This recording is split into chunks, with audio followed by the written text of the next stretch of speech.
Hi, everyone. Welcome into another edition, episode 70 of the Lab Epstein Hitting Podcast. Hope everybody had a great weekend and hope everybody has a great Labor Day. If you're listening to this on a Monday, it's the unofficial start of the fall with college football and the NFL seasons beginning and division races across baseball heating up. And there's a lot of games, big slate in September of baseball games that will determine a lot of division races, including the wild card. So it's a lot of fun. Plus, the weather is going to get a little bit cooler for like 85% of the country, except if you live in Florida, where it's still in Tampa Bay, 200 degrees, like every day. Hey, we're switching gears though, and we're doing Bailey Hemphill today in our mechanical breakdown series, volume number 14.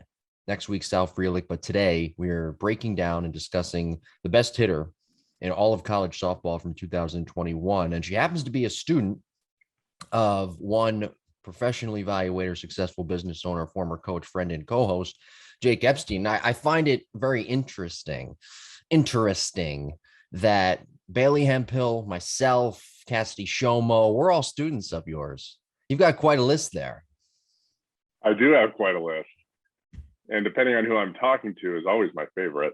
Right. We were having a text exchange when you were getting back from New York, and you talked about how I was number one and Bailey was a very distant number two. Now, if you're talking to Bailey, that's switched. Or if you're talking to Cassidy, that's I'm like way down on the totem pole. Although that may change with your opinion when we do our mechanical breakdown series of myself. I may just slide right back up to the top. You may, everybody's always neck and neck. It's what have you done for me lately kind of relationship I like to have with people. I like to keep them on their toes. My managerial style. Right. And that's, of course, right. I'm sure you're going to take that managerial style wherever you go. You took it to New York last week when you were there. By the way, I just want to say something really quickly here. I was thinking about this the other night. Northeasterners, it's really, really funny. New York, Pennsylvania, New Jersey, Mid-Atlantic, all places, by the way, that I've lived. They complain a little about, and for the people out there who had their cars underwater, who had flooding in their homes, I'm not talking to you. This doesn't pertain to you. But for the people complaining who had no damage, property damage, or anything whatsoever, just had their lives interrupted a little bit by a lot of rain, you guys aren't the center of the universe in the Northeast, right? I live in Florida. Ep lives in Denver, sometimes in Texas, a lot of times in Texas, sometimes in California. And, it's like Carmen San Diego. Where's Ep today, or whatever that stupid show was. But I don't get that. It was just a lot. It's just a lot of rain and a little bit of flooding because of whatever you want to call it. Bad infrastructure, climate change. I don't know, whatever. Attach political statement to what I just said in today's world. But I just think Northeasterners really have to get over themselves. I mean, come on. Yeah, if you don't have no property damage, it doesn't matter. It doesn't matter. But there was, we flew into LaGuardia at 5 p.m. Eastern time. We got to the cab line at 5:15. We waited in the cab line at 5:30. It started to rain. We got into a cab shortly thereafter. It really started to rain. We came out of the tunnel in Manhattan, and it was really raining. And then I had decided there were no cars. Couldn't get a car, so we decided to walk to dinner. We had a reservation at a place, Jimmy. It was our anniversary. It was our 19th anniversary. So we went to a place called Victor's, a Cuban place, which is fantastic, near like the theater district. And we were like, all right, let's walk until we can find a cab. So we ended up walking 20 blocks in the rain, and we're totally saturated by the time we got there. Now we had raincoats and rain shoes, so we were good. When we got out of dinner, it was insane. It was, rushing water, whatever, horrible. The news was insane. We woke up the next morning, a little bit later, maybe about 9 o'clock Eastern. There were hardly any puddles left on the ground. It was actually amazing how well Manhattan pushed the water out, and it cleaned the city, which was nice. The problem was, the other boroughs with basements and people that shouldn't have been living in basements. And it was a really sad commentary when you turn on the news. But I did find it interesting. I know this isn't a political show, and I'm not voicing a political opinion, but obviously most of my news I get is in New York. Unless it's like, the Today Show or like nightly news, right. New York, but it's I think I've seen you on there. Oh yeah, many times. So it's on, it's Colorado news or it's Texas news, when I'm down there. This storm was all about climate change. Like Correct. all they kept talking. Okay, so you picked that up too. So and I was did. like, I've never heard, like there's usually what, 10 hurricanes a year, 15 hurricanes a year. Mm-hmm. You know, two of them are bad, three of them are bad. Yes, I know there's droughts, but there's kind of droughts every year. So it was interesting how they kind of blamed everything on climate change. And obviously there's I'm sure climate change. The climate changes all the time. But I have never heard the devastation. Climate always evolves. It does. They should have talked about infrastructure. They should have talked about, you know, people preparing. People didn't prepare. They were calling for it. Hey, it's going to get really nasty. Like, make sure you don't drive. What do people do? Drive.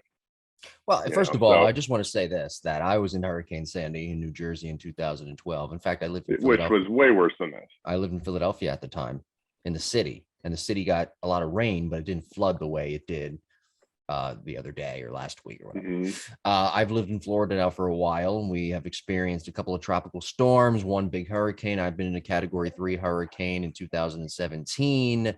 And we have not, knock on wood here, I'm knocking on my desk because it's wood. Mm-hmm. We haven't had a real serious hurricane since 2017. Mm-hmm. So I don't know if it's climate change. I don't know. But, you know, hey, like I said, we had flooding and some damage from, I mean, a bad rainstorm, so to speak. Yeah, it was storm, bad rainstorm. So insert political statement here.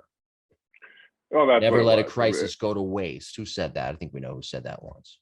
Yeah, it's just protect the people, like in the infrastructure. Don't blame and create, you know, political paranoia. But I guess that's the country that, you know, or not the country, but the world. You know, it's always an opportunity for something. So you just want to keep people safe. That's the key. Yeah, like it's create a safe environment for people. It's going to flood. It's going to rain. Make sure that there's rescue, and there was, like the fire department, the rescue teams were awesome there in New York. But they should have put, I mean, they rescued so many people, and that hardly made the news. Like, let's, you know, the news doesn't always have to be negative or political. No, and I remember at the time in 2017, when that hurricane, I forget which one it was, but a hurricane was supposed to hit Florida, which it did in September of 2017, not Mexico Beach, but it actually went up the spine of Florida. And there was a reporter in Naples. The hurricane was a Category 4, and then it dropped to a Category 3. And you can literally hear the reporter on the Weather Channel sad. You can hear his voice tone go down. He was sad that it went down a category from 4 to 3. Negative.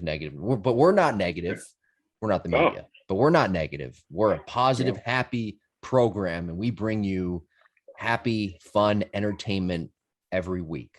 Like, for example, or example, doesn't really matter. Buster Olney tweeted this this morning. He said, Salvador, I want to talk about this for a second. Salvador Perez has 40 home runs now. He's quietly having a great year, career year, I guess. He's aggressively attacking, and these are some of the numbers.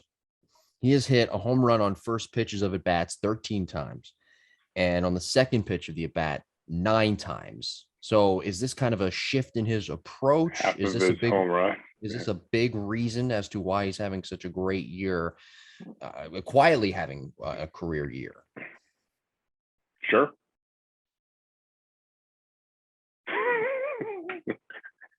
He's not the best in the business for nothing, right? Come on. Get back from New York, and you get back from New York, and I feel this very Hollywood vibe to you. I'm not sure how I feel about it. He's not the best color man in the business for nothing. I would say 100%.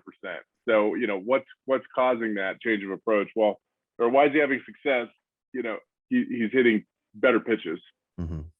Right. Like, I mean, that's Ted Williams, get a good pitch to hit. Nothing good happens on bad pitches, right? I mean, unless it's a ball in the dirt and a catcher's on one knee and it gets by him. But as a hitter, nothing good happens on tough pitches. So we have to take advantage of mistakes. He's taking advantage of mistakes early in the count, which in my humble opinion is the way to be more successful these days with pitchers that can put you away, that have really nasty stuff. So the more, I remember my dad telling me this years ago when I was a kid, when he faced Nolan Ryan. Now, of course, he struck out at some point off Nolan Ryan, but he said the way, and he played first base, and I think like 3 of his no-hitters, if I'm not mistaken. Mm-hmm. And that was like in one season. I'll have to look back at that. I'd only played like 1 year with Ryan, but he said the reason I didn't want to get to 2 strikes. Like I didn't want to get to 2 strikes with a guy that can put me away. Well, now everybody's a put away pitcher, right? Everybody's got put away stuff. So the old like, hey, let's get deep in the count, that was big, 8-10 years ago, seeing a lot of pitches, let's get into their bullpen. That doesn't even work in the SEC anymore. And that was one of the things that turned our offense around when I was there was, they were big on seeing a lot of pitches and getting deep into pens and fighting off and stuff like that. And then, my first whatever road trip there, the first 10 games, we were awful. Everybody's taking pitches and fouling off good pitches and then striking out. And I'm like, there's only one way to fix this, and that's just to turn up the aggression early in the count. We can't get to 2 strikes. That's the best way to prevent strikeouts and having 13 and 14 strikeouts in a game. And it took me, a few weeks to kind of get that mentality built in. And then we went on a nice run once we got it. So it depends on your situation. Now, should that be the case in Division II or Division III or in softball? I don't know, but I know at very, very high levels, that's really important. If it's SEC softball, if it's Pac-12 softball, I know this is more of a softball edition, even some of the Big Ten and ACC, like when you face those pitchers that are really tough, they're going to throw 7 innings. They're going to throw the whole game. You're not going to get into a bullpen in softball. So get there, get your runs when you can. If you got to run around first and you hit a home run, you're up 2-0 in the first inning or the second inning. That's huge in softball at the high level. So, I think the whole, part of manufacturing runs, a lot of that is very important if you have a pitcher that can't find the strike zone and is struggling, or you have a struggling defense. But at the really high levels right now, especially in Major League Baseball, it's become a game of a bloop and a blast, a jam shot and a blast, or a walk and a blast. And I think the way you do that, the only way you're going to hit a blast is by getting a good pitch to hit. And usually that's going to happen earlier in the count rather than when you're down in the count. Just a little more context here. His swing and miss rate, Salvador Perez, is 18.4. That's the highest of his career. But again, like I mentioned, 40 home runs. That's a career high. His career high before this was 27. That's a big disparity, 13 more home runs. So he's swinging and missing more and creating more damage, right? So that's usually a sign of more aggression. You look at Ohtani, he's leading the league in home runs. He's also like 3rd or 4th in strikeouts, if I'm not mistaken. And we saw that with his review last week. He's going to miss pitches. Like his barrel path drops a little bit. Vlad's doesn't. That's why Vlad has like the first or the second highest slugging percentage. He's hitting 315, and he has, what does he have, 39 home runs? That's your complete hitter. Tatis is close, but Tatis is hitting 30 points less than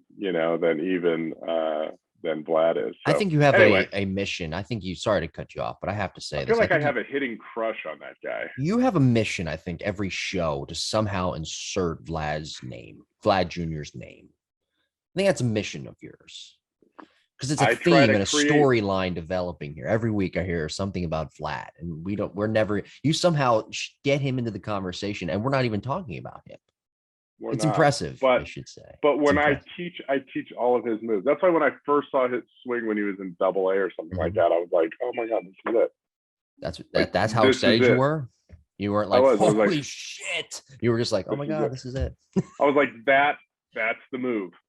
Those are the moves. And honestly, all the drills that I teach, it is almost like that. That's the model that fits every part of the arms that I teach, the hands, the shoulders, the legs.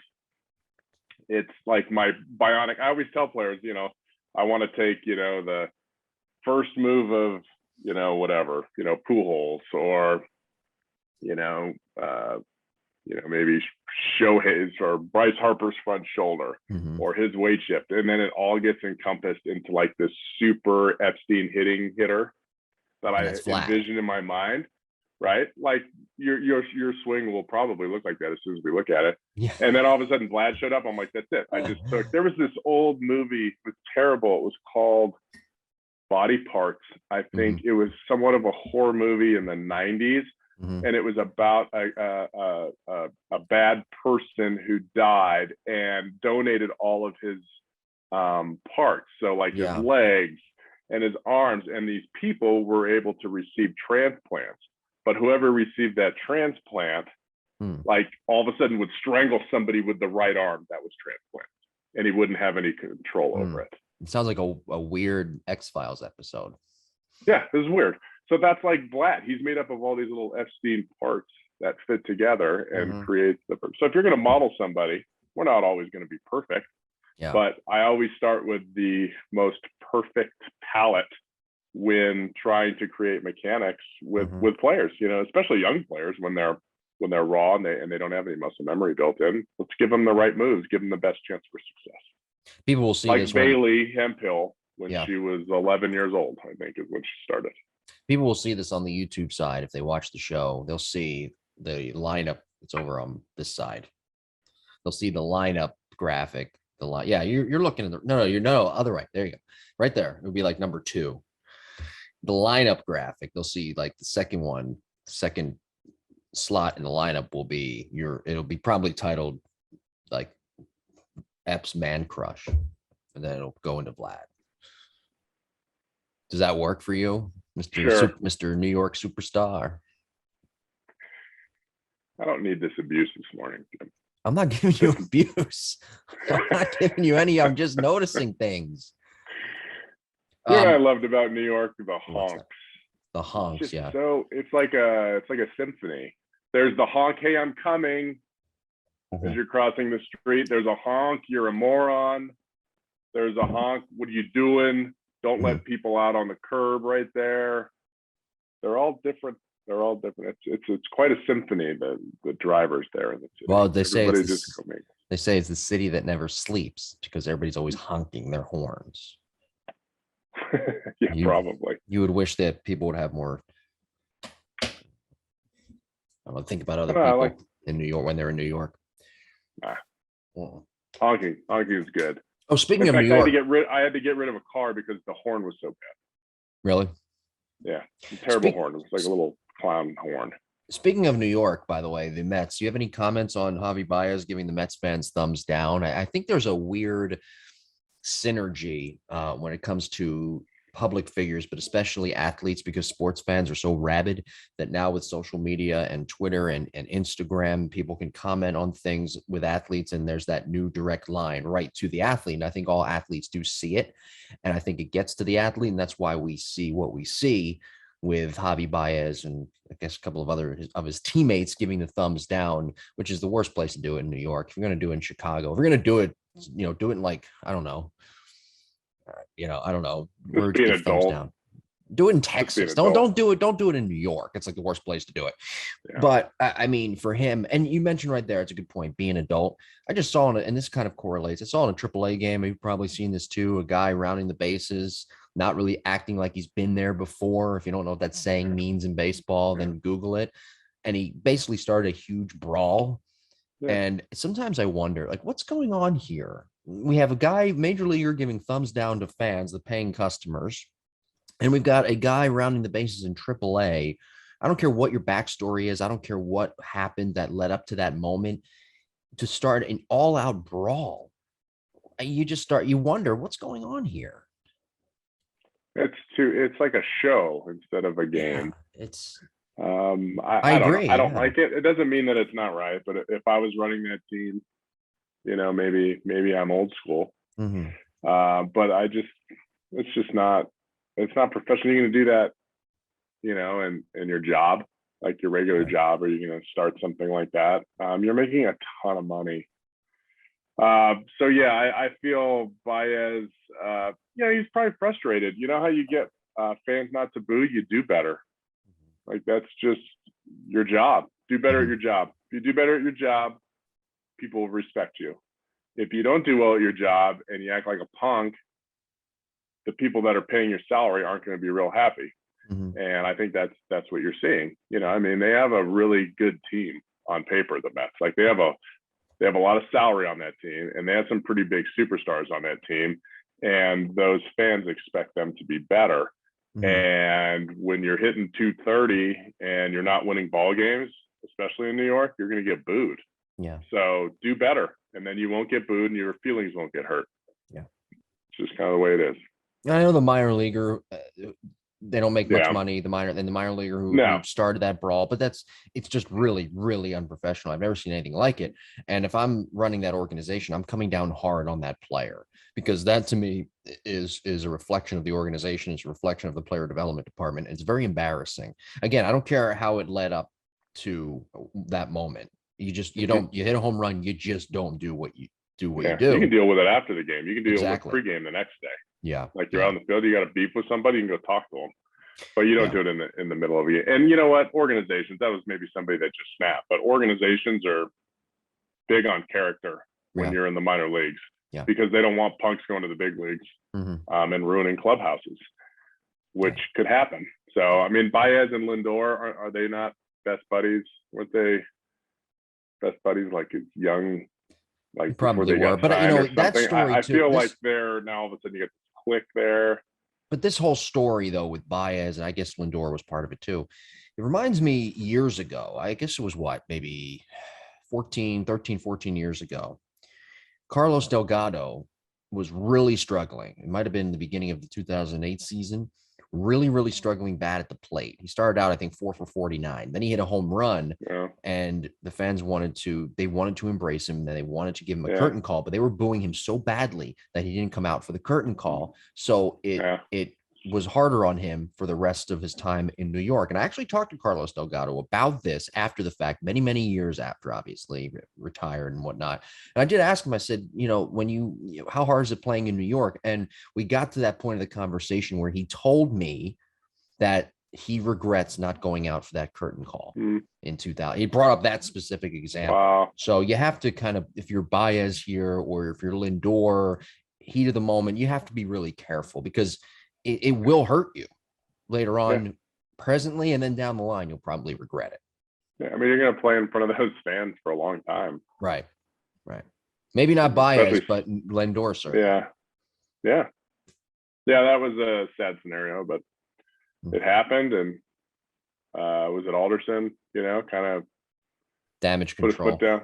Yeah, damage control. That's had a bad week. Zach Scott was pulled over for a DUI, and their other Jared Porter, their other GM I think he pulled himself over. Wait, what? What did you say? Pull himself over? Jared Porter. So they've had a rough year, the Mets. I'm just going to ignore what you just said because you're making fun of me. No, I think he. No, you're making fun of me. And was he passed out? Jim. No, I thought he was like passed out in the car. Like he was already. They were like, "What is this guy doing?" And he was behind the wheel. Like, remember that happened to Tiger Woods. It happens. It shouldn't happen. It shouldn't happen, but shouldn't happen. Too many Ubers out there to get behind the wheel. Yeah, and Lyft and all these rideshare services and taxis. By the way, in New York, taxi drivers I've heard hate Uber and Lyft. I love taxis. They're cheaper. Yeah, I'm with you. Way cheaper. Yeah. And the taxi drivers are more friendly. They're more friendly. They are. Yeah. They're like just blue collar guys. Where Uber. They're better honkers. Uber and Lyft drivers are like entitled Generation Zers or whatever. Most of them, not all of them. Most of them. Don't forget to subscribe to the show, Apple, Google, Spotify. Follow us on social media at Jim Tara, at Epstein Hitting. We do have a listener question that pertains to Shohei Ohtani, who we talked about and broke down his swing last week. So let's get to our listener question. And it comes to us from JJ via jimbopodcast21@gmail.com. JJ writes, Jim and Jake, yes, a Russian ball player would be considered Asian. We talked about that last week, so go back and listen for JJ. For further context. If she or he lived west of the Ural Mountains, the dividing line between the continents of Europe and Asia. Russia is in Europe and Asia. A player from India would be considered South Asian. One from Myanmar would be Southeastern Asia. As for Shohei Ohtani, it appears that he hits out of a power V position in contact, not into one of the parts of the follow through. There's a slight bend in his arms, though. Also, I can't read my. Also his rear end, his butt, seems to be moving towards first base as he swings. Ichiro and Hideki Matsui often did that as well. Difficult to do, but all were great hitters. And that's from JJ, sent to us via jimbopodcast21@gmail.com. You know what I find interesting? All Japanese players, like American players and Spanish, et cetera, they are referred to by their first and their last name. Always. The one guy who's just referred to with one name is Ichiro. And if you're referred to as one name in life, you're a legend. Like, think about it. How many people now say LeBron James, or they just say LeBron? Or like Kawhi Leonard, Kawhi. Alexander Ovechkin, Ovi. One name. Legend. Go ahead. MJ. You know what's funny is a lot of people don't know Ichiro's last name. Good point. Because didn't it say Ichiro on his jersey? It might. It very well might, yeah. Like, we should, JJ, look that up for us.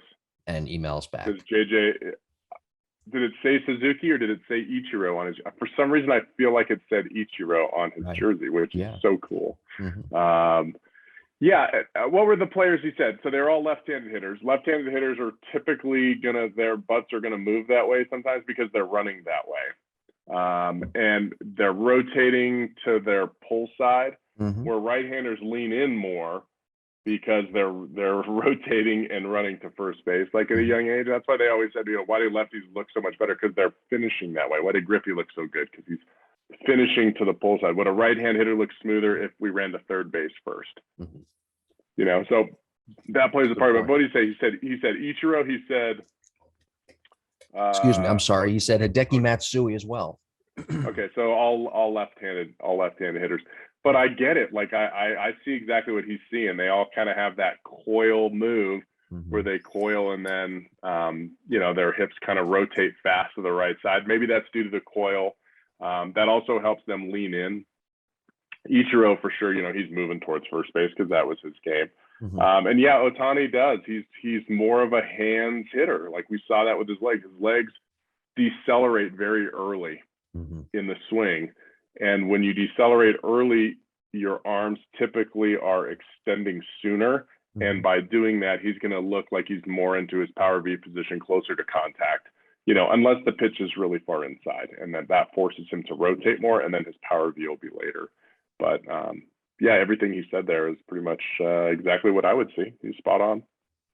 So once again, if you do have any questions for us, please send them to Gia.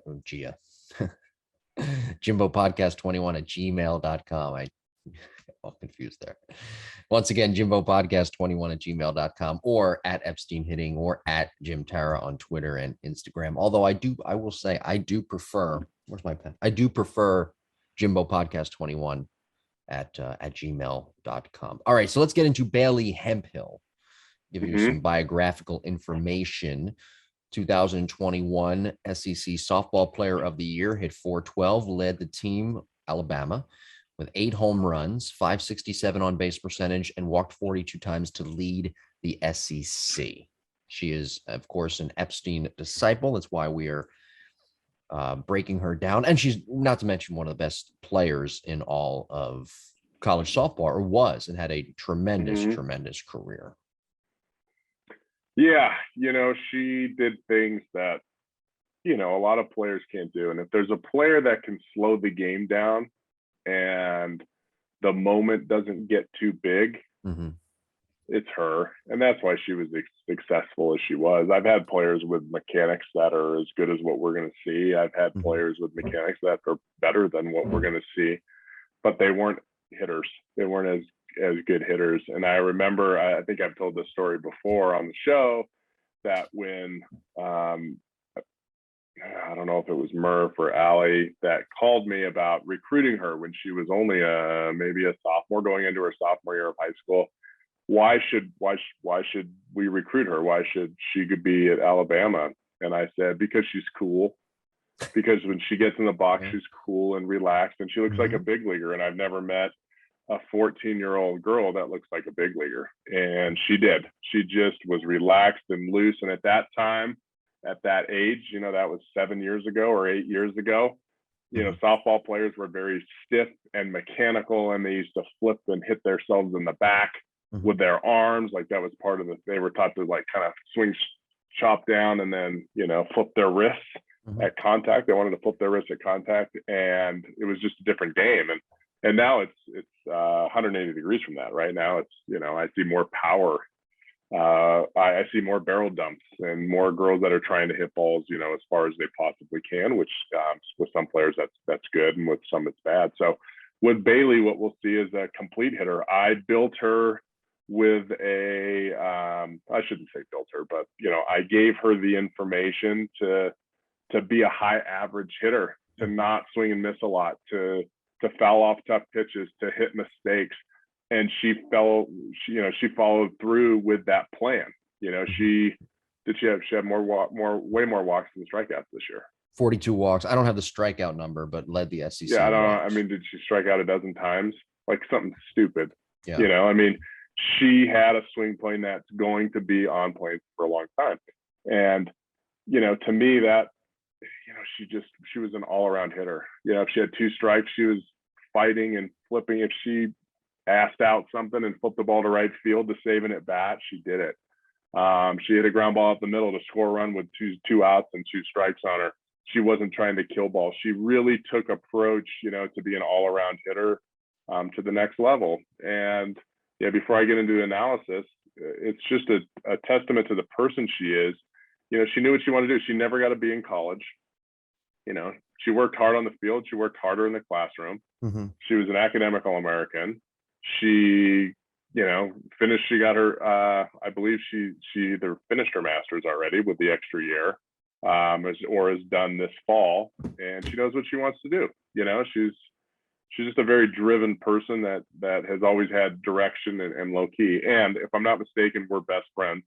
I believe she told me that one time when she was probably 15, before she knew better. So I'm taking that to the grave. She has 4,000 best friends, but I think I am hopefully one of them. Well, your best friend, one of your best friends, also is a two-time Women's College World Series all-tournament team member. Tournament. I said tournament. No, you did not say tournament. No, you let it rip. Second team All-American 2019. She was part of the SEC all-freshman team in 2017. The strikeout number, she struck out this season 6 times. Isn't that crazy? She struck out 6 times and walked 42. And the SEC is pretty good. Let me ask you. So was the College World Series.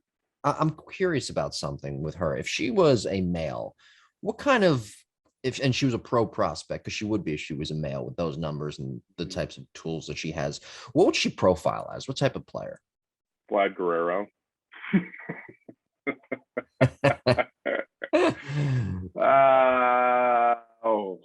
What would she profile? I'm trying to think of That's a tough. I know it's tough to kind of cross over softball to baseball, but yeah, you have to take everything into consideration.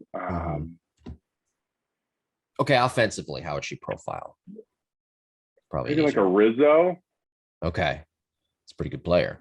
Like a scrappy, shortens up with 2 strikes kind of hitter.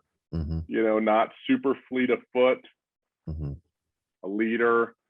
I would put it maybe a Salvador Perez, quite honestly. This year, that kind of power hitter. And we'll talk about, I guess we can talk about it before we do the swing breakdown, but Bailey's strong. I don't know what she deadlifts, but she's strong. And you'll see that we don't have to have a lot of weight shift when we're really strong. Shohei Ohtani didn't have a huge weight shift. He doesn't have a Bryce Harper ground force move, right? He's bigger and stronger. So Bailey's big and strong. She swung a huge bat, 34, drop 8 for college, which is big, or it's the biggest. The fences were, 2 to 220. So she's in you can't hit a softball nearly as far as a baseball, but she would be like Ohtani, like a big, strong person in a field that can't contain line drives. So she hit a lot of line drives that were home runs, that other people would hit on a 20-degree trajectory, but she would hit it so hard that it would go out. Where someone that was smaller, someone that was whatever, 5'5", it'd be a double on the gap. So, that was her game. Her miss, we wanted in the air. We didn't want her miss to be on the ground, like a ground ball, hard ground ball for her, isn't the greatest thing. So if she misses once in a while in the air, oops, meaning barely misses, it's a home run. Yeah. Right. If she misses a little bit on the ground, it's an out. So we want to adjust. So that was all part of the plan when we would use the hit tracks a lot. It prints out reports. Yeah. Your fly ball ratio, your ground ball ratio, your line drive ratio. We wanted to keep our ground ball ratio under like 10 degrees, or I'm sorry, under 10%. Mm-hmm. So one more question. I'm sorry. Yeah. Go ahead. I'm sorry. No, you go. So one more question before we do get to the breakdowns. I'm really excited about this because she does have, I've seen it. She has a beautiful swing. So when you started with her, I don't know what age you started, when she was 14? I think she was now 11 or 12, maybe. Okay. 11 or 12. What kind of, over the years, what kind of changes did you make to her swing, to her stance, little changes, big changes over the years that got her to be the player that she eventually was, say in 2021, her peak of her career? Yeah. In the beginning, she was real choppy and long and spinny with her legs. So we got her so it was a big transformation. Like we had to get a weight shift going. We had to get her off her backside because her back, knee, and hip and foot wouldn't move. She held too much weight on it. And then when that would happen, the hips would stop early and then we'd be real handsy and flippy. Sure. So, I mean, she went through the drill program that everybody goes through. We did a lot of the contact drill, a lot of the same stuff you did, right? A lot of the extension drill. I think we may have done this. Actually, I don't know with you, Jim, if we did that drill or not with the paddle, the impact bat. We may have. We may. We drill we did. You had me finish an extension, not all the way. Okay.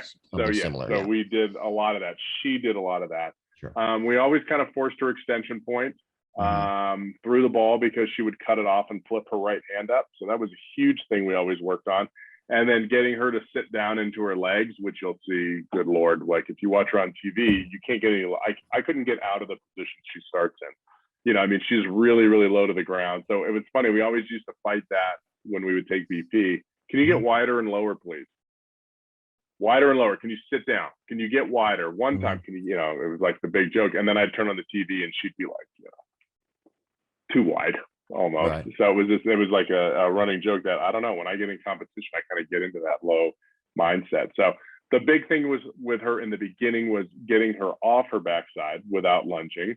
And then focusing on her top hand extension. And we'll see the swing that I have here is from last winter at the lab, BCS, the lab in College Station. She came over Christmas. She would come visit every Christmas. We would train for like 3 days before the season, before she'd head back to the season, at least in college. Actually, it was like that every year. She'd come at Christmas time. So I'm hoping she comes back. I'm having my college players come back this winter, baseball and softball. We do it every year between Christmas and New Year's. Shoma will probably come back. I have a couple other college girls that are going to come, really good high school players that are coming, probably be like 6 or 7 girls. And I'm trying to get Bailey because it'll be so empty without her over Christmas. And her dad, Mark, who's a certified instructor. Mark's attended multiple certified trainings. So, I mean, she was surrounded by it, right? Her dad would be able, whether or not she listened to her own dad, but he knew. So Mark gives a lot of lessons now. Bailey's giving lessons now. So I'm hoping to have her come out and kind of be our guest instructor and share some of the knowledge that she has that's above and beyond mine, right? She knows what high level College World Series softball is all about. I think that's pretty cool. Did you guys text throughout the season when you would see her on TV? Like, hey, your stance too wide, or hey, you're doing this, or maybe. Yeah. I guess she's done now. So yeah, we kept in touch. I get videos from her dad from the stands too, from the side. What's this? Geez, I'm sorry. I didn't mean to put you on the spot there. I didn't know it was illegal. Yeah. No, that's okay. Well, she's done now. So listen, if anybody wants to do it, the parents fine. Yeah, you can do it from like if a coach said, hey, what do you see here? Like that that's not cool. But parents, or the kids themselves. That happens all the time. The NCAA just come after me then. It's okay. Come after me for asking you that question. That was a good question. Yeah, no, it wasn't a bad question. It was a good question. Yeah, right, I could freely do whatever I wanted. And now she's going to carry on the teaching legacy of yours. Yeah, I wish she would. She'd be so good at it. She's going to be an occupational therapist. I believe she has a job lined up in New Orleans, and she'll be great at it. Like she's just really good she's a good human being. So let's rock and roll. Let's do it with the video analysis. Jim, you have the video, correct? I do. All right. So queuing this up, this is a low pitch off of some velocity. Okay. So we're not juicing stuff. You know, she's hitting this ball. I left the blast metrics up there just because that's fun. But she's, swinging at 60 miles an hour. When she gets after it, she was actually, closer to 70 miles an hour. But we were working on plane. What's really hard is to hit a pitch. If I put an angle on this pitch, so I have her right before contact, Jim, and I draw a line through the glow of that pitch. Okay, that ball is only dropping maybe 2 degrees. Okay, I think it says 3 there, 2 to 3 degrees, which would be equivalent. No, it's actually less than what I drew. So I think this really is closer to 2. So it's a very flat, 1 to 2 degree downslope. So it's really hard to stay on plane with these. So if I get her to contact, if we look at the blast number, she's only swinging up at 1 degree, right? That's pretty good. Most players are always trying to swing up at like 10 degrees. And this is 1 degree at the front toes. So remember, with blast in softball, it's different. I usually go 0 degrees when they're deep, 10 degrees when they're out in front. Like that's feasible. But what's really hard is when a ball's coming this fast and her teammate, Fouts, like she throws this 2 degree or 1 degree rise ball up here. So you can imagine how tough that is to hit. Okay. So you have to be able not to drop your barrel too much, but most importantly, to stay low. So I want you to notice how low her barrel is in her extension point. So in this drill, we're working on staying at the bottom of the ball. I'm telling her, I need you to hit these balls in the air. These pitches that are down, don't top them. So what usually happens is players will drop their barrel here, and then they'll swing up like this. And let me just put a number on that line. So I'm right before contact. If her barrel goes like this at, say 15 degrees, which is very common, she's going to top that ball and roll over it. So what we were working on is keeping your right hand, your top hand palm up as long as you can. So notice how long after contact her right palm stays up so that this barrel stays down. This is considered an anti-ground ball move. Now, she hit a beautiful line drive on this. And again, this machine would have been set up at probably around 70 miles an hour, 68 to 70 on that trajectory. Okay, so this thing was moving. This was game speed that we were practicing, which is important because, it's easy to hit front toss. Okay, and front toss is great for working on mechanics and working on moves, but at some point you got to figure out, does it play in the games, right? Can you get up there off velocity and perform with the moves you're working on? So that's what we were doing here. We were trying to get to the bottom of the ball. Now, how easy is it to get to the bottom of the ball by dropping the barrel way down here and then coming up? Well, that's an easy way to get to the bottom of the ball. I'm trying to get her to get on plane with the bottom of the ball, okay? Which means,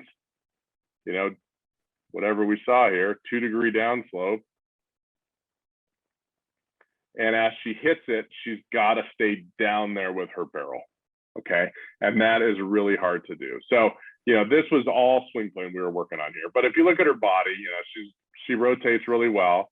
If we take it back to the beginning, you'll see, she's a no strider. So if we go all the way back to the beginning, she's going to rock back.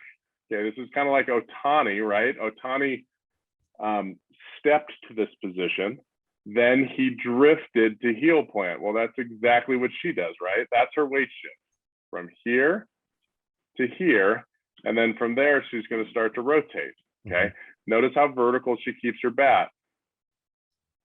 Okay. She's not dumping it. She's not accelerating the bat away from her head. Okay. That bat's staying, just a few inches from her head here. Okay. And she's pulling her hands out in front. Okay. Some people would call that a push with the hands. Okay. Well, sometimes pushes lead to 6 strikeouts a year. No kidding. Yeah. And again, I push is such a derogatory word in baseball and softball, but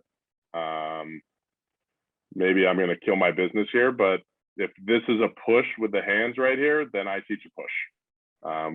We'll put it that way. But You can see how she rotates. You can see her head sometimes comes up a little bit.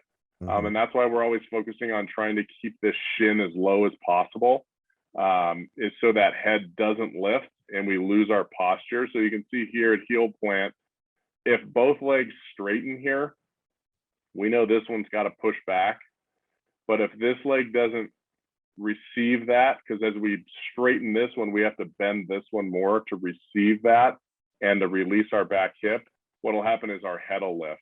So one of the things that I look for all the time is trying to make sure that, you know, right after contact here, this shin stays down below the front knee. And she does such an excellent job of that. I mean, that's a really good body posture. No, she doesn't lean back a lot. Her spine is back. Great. Her body is tilted back. Great. Okay, but she's not like leaning back. Man, I see some crazy postures these days where players are, you know, really forcing on keeping their weight over their right hip the whole time, and in doing so, their head flies backwards like that. So really cool stuff. The other thing I want to show you is the bat vertical angle at 37. You know, 37 is pretty high. Like, I'm not a big fan of 37, but 37 when you're tall and the pitch is down is fine. Okay.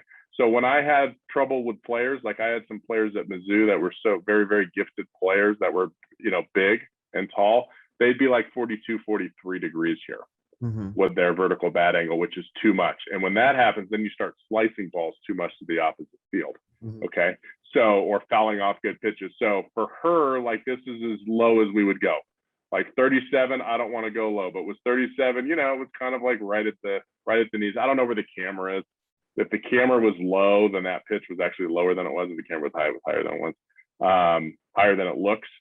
But moral of the story is, you know, at this area, the best part of this 37 degrees is, whoa, look out now, is that that's where it bottomed out. Okay, so if I bring this video back, they don't match up, but, you know, if we're look right here at this number, 31, okay, 30, 34, 36, 37. So 37 is where it bottomed out. That's where she hit it. A lot of players will bottom out here at 37 back here, but then when they hit it, it'll be like at 28. And that means they're rolling their wrist, and she would not have been able to elevate that pitch on a low line drive. It would have been a rollover. So, you know, again, there's a lot of things that I look for when it comes to attack angles and vertical bat angles, which we cover a ton in certification. And then hopefully I'll get an online certification going this winter when I have more time to dedicate to it. But blast is really important. For those of you that listened into the blast webinar I did, you know, a couple of weeks ago for blast, you know, you have to use video with it as well. You have to make sure that you know where contact was made. You know, the fact that if I just saw one, I would have thought to myself, oh, she was really late on that 1 degree upslope, when in fact she was right on time. She hit it right at her front toe. So now I'm like, oh, that's a pretty sweet move to be that level at her toes off of velocity. That's why she runs into a lot of barrels. If she was at 10 degrees here, here's a circle, I'm drawing it. Not a very pretty circle, but if that was at 10 degrees at the toe, it would have been a rollover. It wouldn't have worked.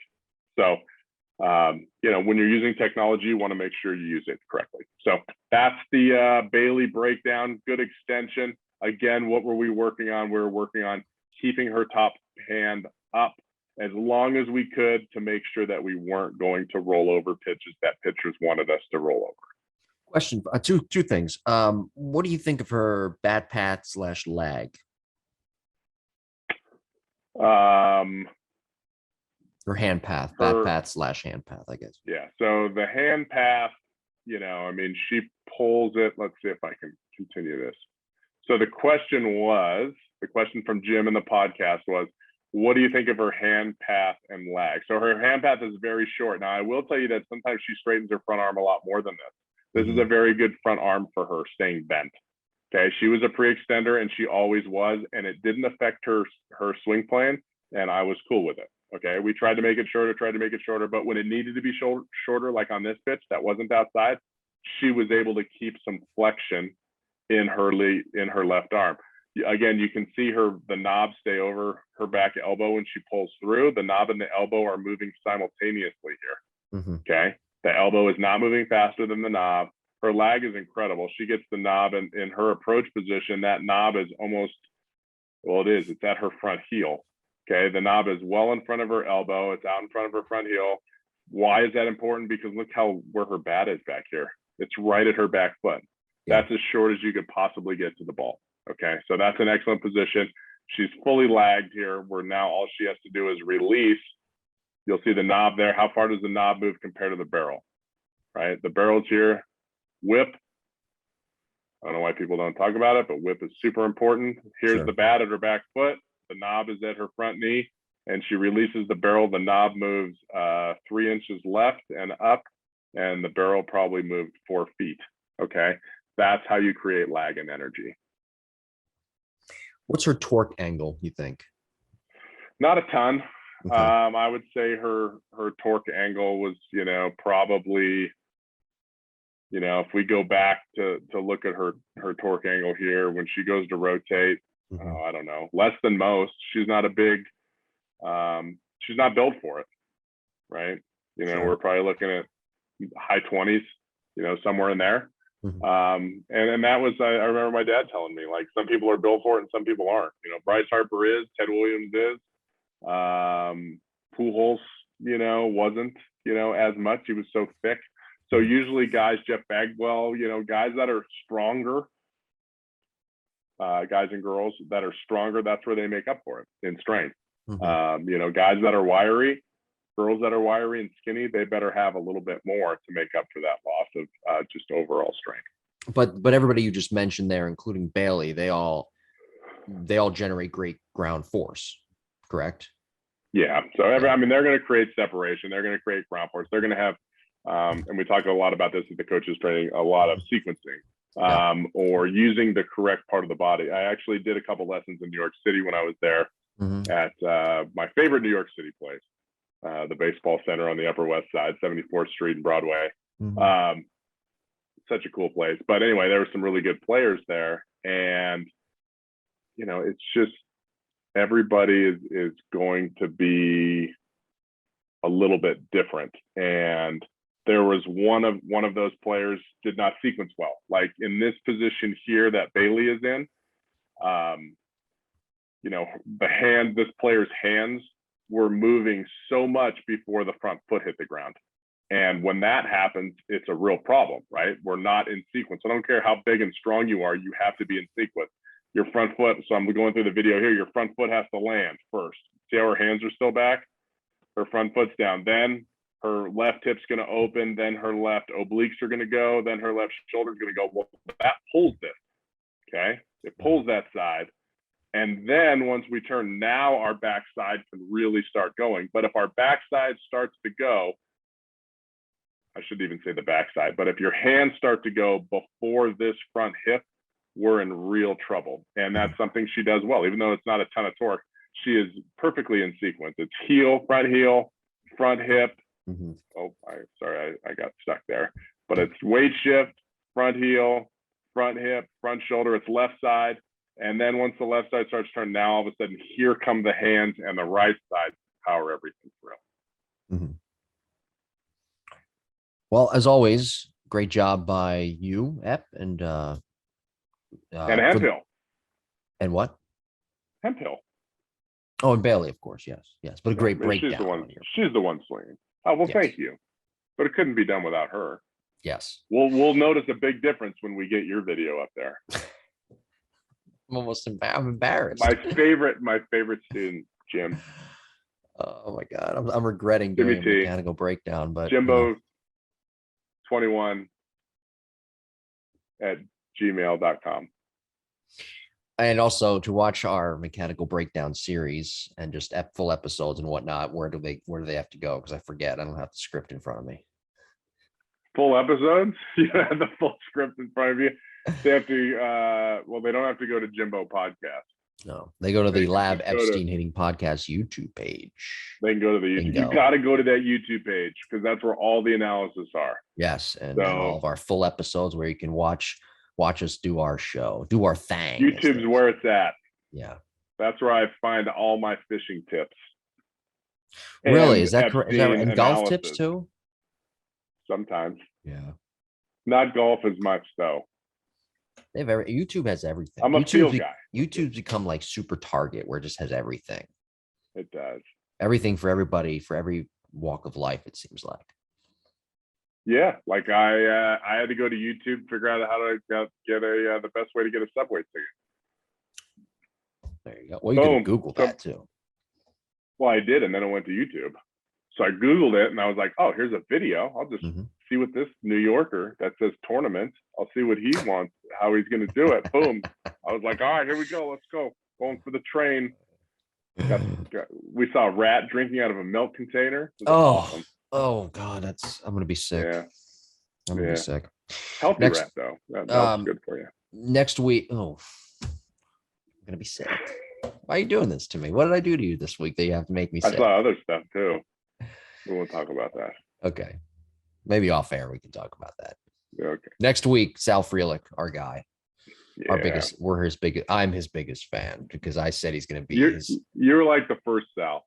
I said his ceiling is Chris Taylor and his floor is Brandon Nimmo. So either way, he's going to be successful in my opinion. But that doesn't really hold much weight. Pretty good, Jim. Who, him? Me? Yeah. What am I good at though? I see stuff, right? You see stuff. You know what else I see? You do see stuff. But you know what else I see? I'm being honest here, 100% honest. Fuck, I was laughing and I didn't want to laugh, but I was gonna see how white you said I didn't shave in a couple days. No, but I was gonna make a segue, try to make it serious, but then not serious, but it is serious because it's your business. And you know what else I see? I see a great business that you run. What's going on at the lab this week? Just everyone getting better. We're back in the swing of things now that the school's back in. So we had, the first week of school, everybody's like, school. Now everybody's ready to rock and roll. Yeah. So classes are filling up. We have a new full-time instructor. I'm so happy to have Dwayne, a guy named Dwayne Price, who was played. This guy's so great. He played with the Reds. He was in the Reds organization. He was a two-way player at Texas Tech, baseball and football. He's been a college football coach for 15 years. Like, he's a great human. He's a great coach. He's a great motivator. So I was able to get him full-time to join our already great full-time staff of, Matt and Kenny there and Jay. So we're loaded up, man. We got great employees. We have a great system going, and now our players are going to reap the benefits of all that. So we're very excited. Yeah. Oh, very good. And that is at the Lab BCS in College Station, Texas. And for more information, of course, you can log on to thelabbcs.com. And what's the phone number? I asked you this last week and I had to ask again. Thelabbcs.com for all your information, including phone number and email address. So next week, you can Google it. So next week, Sal Frelick. I know you do. I know, but you love doing the show every week. 4485. Next week is Sal Frelick. Then we've got a couple of other things we got to get to, and then it's some other idiot's breakdown that we're doing at the end of September. We know who that doofus is, and then we get into our right, exactly. You're pointing. Yeah, you are pointing in the right direction, indeed. Okay. And then we've got some other stuff and winter stuff that we're talking about, topics. It's all fun, right? It's all fun. I do want to make two serious points. Not serious, so say serious, but kind of serious. Number one, Howie Rose, the Mets play-by-play guy, I think on the radio, had surgery this week, and I want to wish him well, as everybody across baseball has. Wish him well. Number one, so Howie, get well soon. Look forward to hearing your voice again in 2022.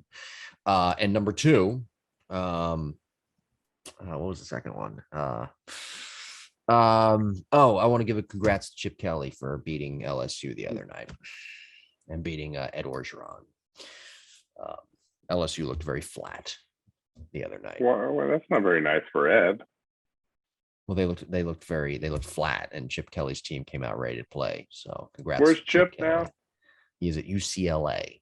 That's right, UCLA. Yeah, so I want to give it. That was not as serious as the Howie Rose one, but I want to give a congrats to him. And by the way, with Miami, I just want to say something. Enough, and Kirk Herbstreit said this on Twitter. Enough with the turnover chain and the turnover garbage. Like, enough. You lost by like what was it? Like 34 points. Like, enough with the turnover stuff. Maybe just put that aside for a little bit. Yeah, you're so harsh. I'm not harsh. I'm hey, just, congrats to the Tigers for pulling out a big win over the Chippewas there at Central Michigan. Right. Mizzou. Right. Win. Mizzou. Right. Yeah, big win. Yeah. And Texas A&M. They won too. That stadium. Great stadium, huh? I don't know how many people were there, but it was red, white, and blue. Did you see it? It was like the 20th year in a row. God bless America. Like every section was, the whole bottom section was blue, the middle section was white. These fans were so great. Yeah. Such a great town. So that was cool. Like, I'm glad I love college football, and I'm glad it's back, and just want everybody to stay safe out there. Well, listen, we would love to keep chatting with you all and going on and on, but I gotta pee. I gotta take a whiz, and Ep's got to go do some family stuff, and he's got work to do. So great job, Ep, on the mechanical breakdown series next week, Sal Freelick, and we'll talk to you all on the other side next week. Ugh. Take care. Bye-bye.